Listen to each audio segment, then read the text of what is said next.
میں CDA کی corruption بے نقاب۔ آپ کو ایک اہم خبر سے آگاہ کرتے ہیں، اسلام آباد میں CDA کی کرپشن بے نقاب۔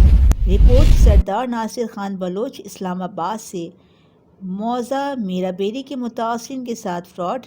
ملٹی کوآپریٹو سوسائٹی کے مینیجر چودھری مجید کی ملی بھگت سے ممریز خان کی کلیم کی زمین 12 کنال ہڑپ کر گئے اور کلیم کے پیسے بھی نہ دینے جعل سازی کے ذریعے اور لوگوں کو دے دیے۔ اہل علاقہ نے بھرپور احتجاج کرتے ہوئے چیف جسٹس آف پاکستان اور چیئرمین نیب سے مطالبہ کیا کہ ان کے خلاف کارروائی کا فیصلہ کرے۔ رپورٹ ڈائریکٹر پنجاب سردار ناصر خان بلوچ، مشن نیوز اسلام آباد۔